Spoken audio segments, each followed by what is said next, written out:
Welcome to the Best in Beauty podcast, where you can get inspiration and strategies to help your spa and skincare business reach new heights. I'm your host, Claudia Fabian. Let's get this beauty started. I am so glad to be talking about Feng Shui today, and I'm even more excited to welcome Kate Wind to the podcast, who is a Feng Shui consultant and a wonderful astrologist, and might I add, a recovering spa director. Kate, welcome to the Best in Beauty podcast. Oh, thank you so much for having me. And I love that you say recovering. It's true. It is. And you spent so many years running a huge, many huge resorts up and down the Las Vegas Strip. Yeah, over 12 years. Oh my goodness. Which is just wild to think. Yes. And I think, you're really the perfect person for this because of your background and your experience, and then also having this ability to really help people as a consultant with Feng Shui. Who better to talk to about maximizing your office space, your retail space, your salon and spa in general, with some basic Feng Shui tips that might really help to promote prosperity, calm, happy team members. So let's talk about first, Kate, how would you describe Feng Shui, maybe for someone who doesn't really know what it truly means? Absolutely. Because there can be some mixed reactions when you say Feng Shui. Some people might think, oh my gosh, is that interfering with my religion or my current beliefs? But I like to boil it down to the idea of Feng Shui is not only putting things in their proper space, like, oh, I have to have a red door, right? Or my bed has to be this specific direction, but it's aligning your inner world with your outer environment. And so I tell people, like, the walls in your home or your office or your workspace are the largest vision boards that you'll ever create. So what you're surrounding yourself with, you're asking the universe for more of.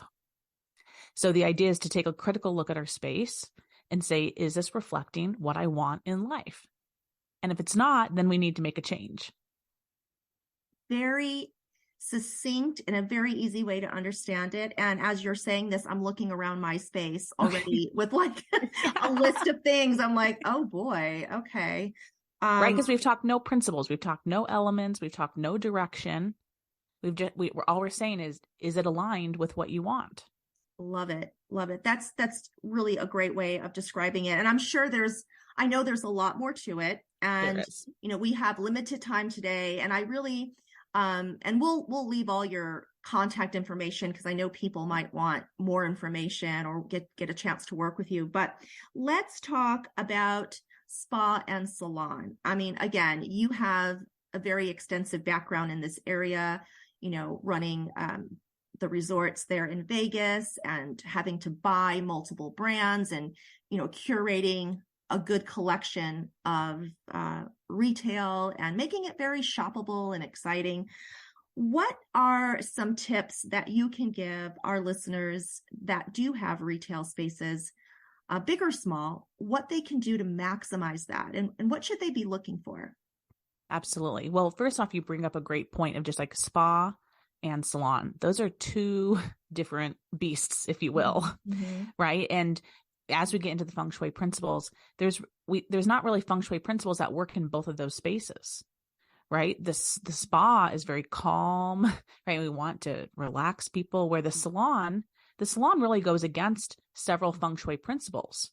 But if you think about it, the salon kind of thrives in that chaos. And stick with me, right? We want the salon to be upbeat and high energy and maybe even a little gossipy, right? Sometimes that's like the highlight or the guilty pleasure of going to the salon, that we get to gossip with our hairstylist, or we get to read one of like the Star magazines, yes, right? Exactly. So those are different, right? And so, yeah, within our time today, it would be hard to address both of those. So I think you make a good point of like, how do we start at the mouth of the salon or spa, right? Which is usually the retail area. So the idea is that's the first impression. And we've all walked into a store or someone's home or a space and said, oof, something about that doesn't make me feel good. So the idea is we want to create that welcoming space in that retail area to get people in that excitable mood to continue to stay in the space and spend money and feel comfortable. So when it comes to the retail space, one, I've noticed in a lot of like higher end spas or salons, they like to go for this very minimalistic look when it comes to the retail. Mm-hmm. And it can be done well, don't get me wrong, but we also never want the client to come in and think, are they going out of business? Right. And Bath and Body Works, that's where my retail career did start back when I was 18. And, when the shelves would be disheveled or during sales, clients would literally walk in and say, are you guys going out of business? Mm-hmm. Right. And so we always want to make sure that they're full, they're plentiful. It looks like, no, we're ready to serve you.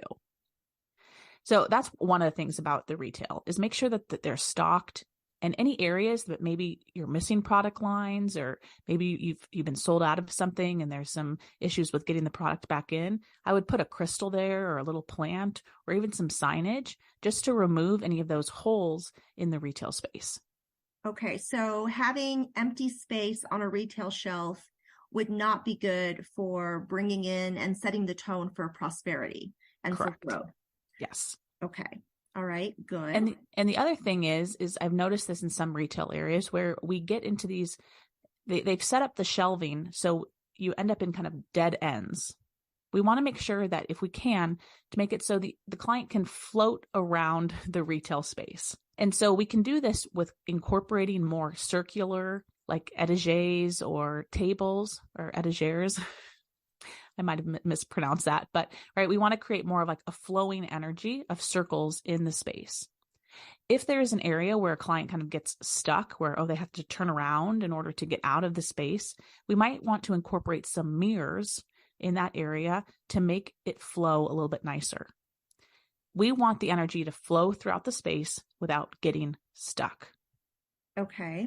All right. So just kind of round tables or areas that flow a little bit better. So you really don't want like hard dead ends, or like, what if you're limited in space? So what can you do if you have a small retail space? Absolutely. Seeing the space, it definitely helps, just because, there's so many different options depending on what the space looks like. But if there are those harsh dead ends, I would incorporate mirrors in order to bounce the energy back into the space that is more flowy and workable. Okay. So maybe even mirrors behind your shelving. Absolutely. Yeah, that would be really pretty too. Yeah. So when you, so as a spa director, what are things that you can do in the space that would, aside from the retail, what little things can they do to bring a sense of prosperity and growth into their space? Absolutely. Well, one, I might just start with removing dead energy.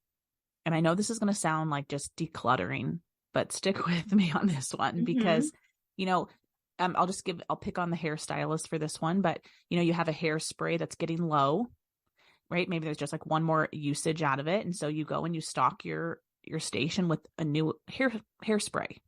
And eventually that hairspray that has that one last use keeps getting pushed to the back, right? And so our stations get cluttered with things that either are almost gone, possibly even empty, or we have brushes in there that we hate to use that brush, but we keep it in our station, right? And what happens is when we go into our station and we pick up that brush, right? Because we're talking to the client, we're just kind of fiddling our hand through the drawer. Okay, what am I grabbing? And we grab that brush. Oh, not that one. Throw that one back in, right? Okay, I want this one.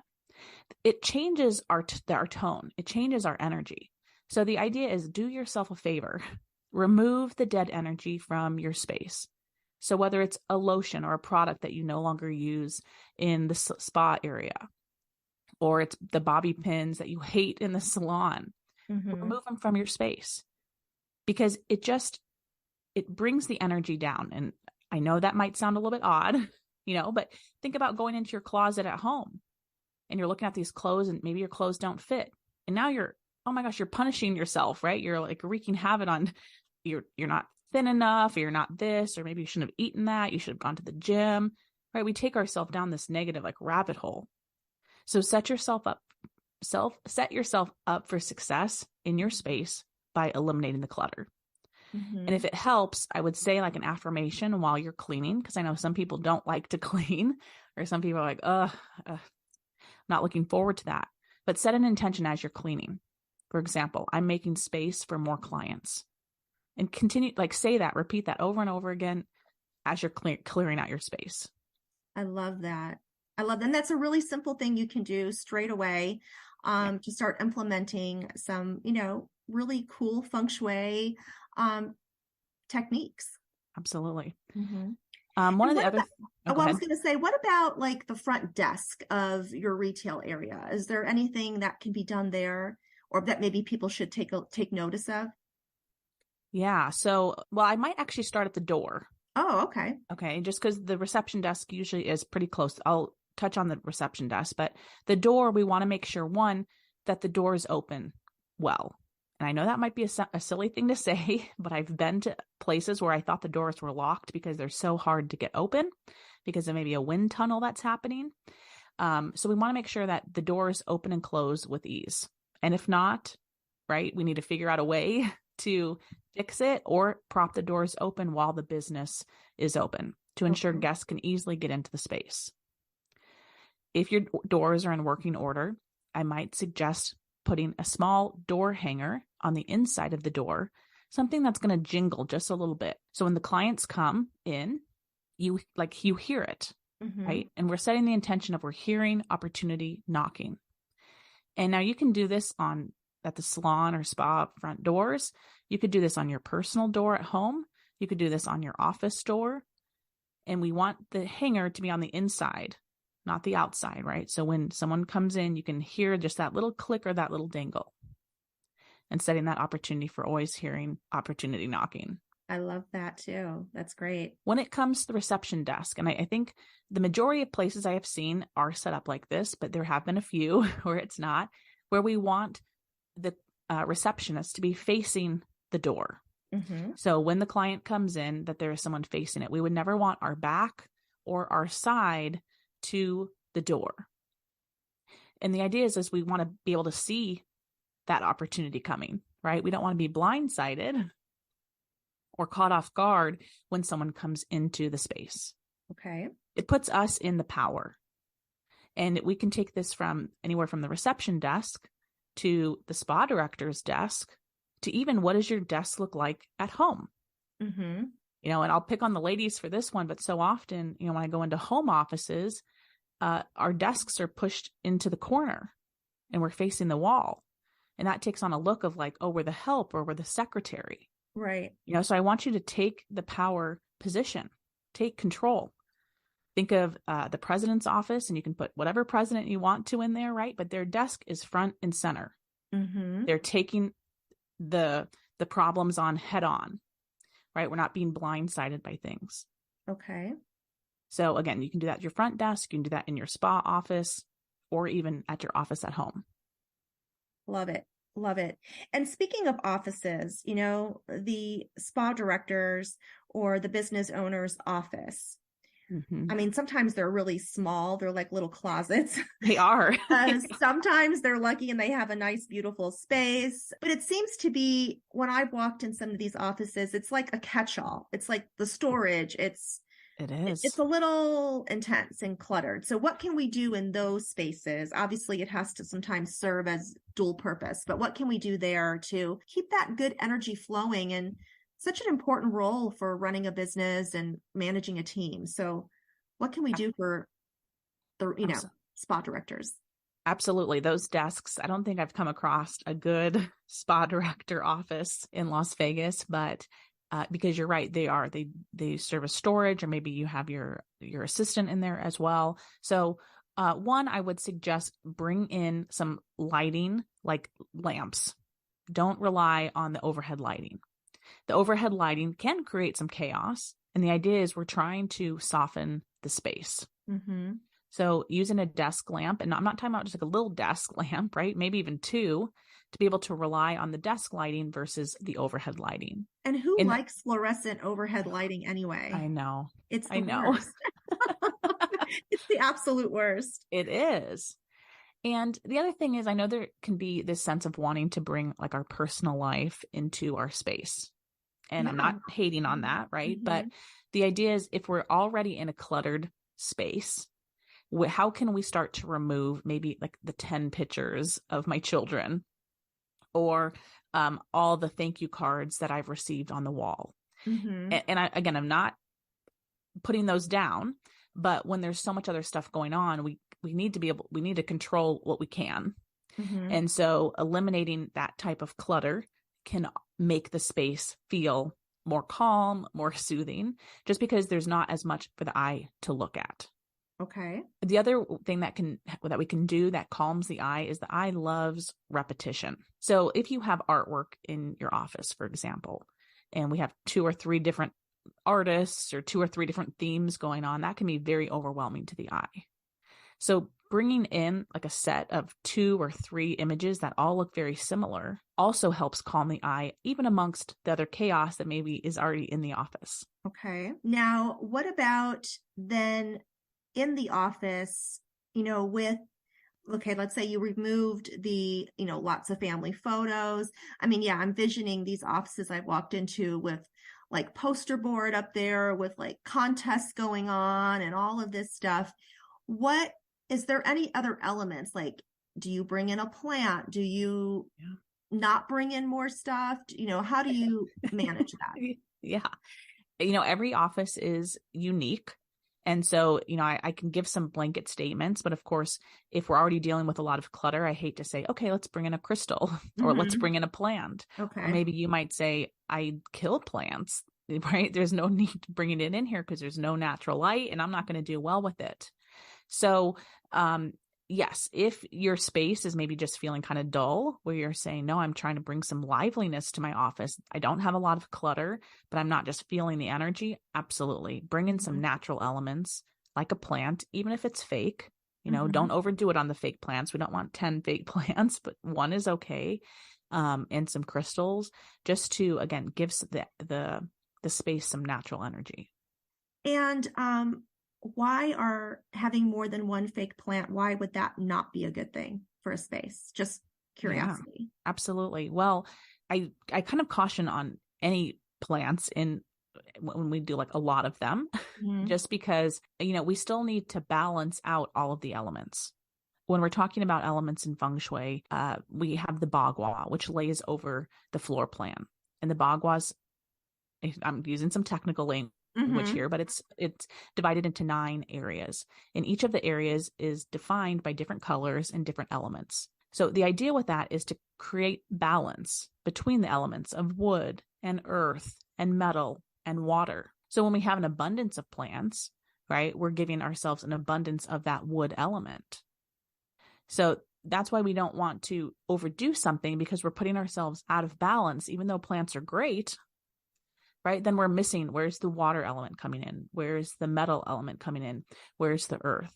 Okay. And that's where it gets a little bit more technical, right? But yeah. And that's when people would definitely call on someone like you to come in and really walk through their space with them and use that mapping system, as you said. And really, every space is different, as you mentioned earlier. And so what we're talking about today are some very general rules, but you can get very detailed, correct? Oh, absolutely. Yes. Yeah. This podcast is sponsored by Edgeless Beauty Pro, the distributor of the best in beauty, featuring Ultraceuticals, one of Australia's leading cosmeceutical skincare brands, now available in the US to licensed professionals, real skincare, real results. Do you need a way to set your spa apart? Edgeless Beauty Pro offers Observe 320 and 520X, the latest visual engagement sales tool to empower licensed estheticians to give the ultimate skin consultations and increase retail and service sales by 40%. Take your treatments to new heights. Edgeless Beauty Pro also offers Altair's Diamond Tome DT2 skin resurfacing system for skin rejuvenation and that superior glow. All right, we're back, and let's finish off with the top 3 Feng Shui tips that can be implemented right away in any space. Absolutely. Well, I will have to start with the idea of eliminating things that don't work. So I know we touched on that earlier, but it really is something that we can do now. remove the dead energy. If there's something sitting in your closet, sitting in your drawers that you're not using, maybe it's an old product, remove it. And I don't know if you've ever done this. It's something that happens to me all the time, but I'll clean out like a drawer and then I'll close the drawer, right? So I can't see the contents on the inside, and the drawer looks lighter. Like, how is that possible? Right? It's the same drawer that was before, but it looks lighter. And if you've had that experience, you're capturing what I'm trying to get across, right? Is even though it's behind closed doors, it is still affecting us. So remove the dead energy, whatever that looks like, whether it's the dead plant, whether it's the orchid that has never bloomed again, whether it's a physical product, whether it's a broken tool, get rid of it. Love it. Okay. The second thing is I would put an intention in your space. And this can be done a couple different ways. One, if you are a stylist and you're on your feet all day and you're standing on your mat, on a piece of paper, you could write, I am grounded, and put it in a little envelope and put it under your mat. Okay. I love that.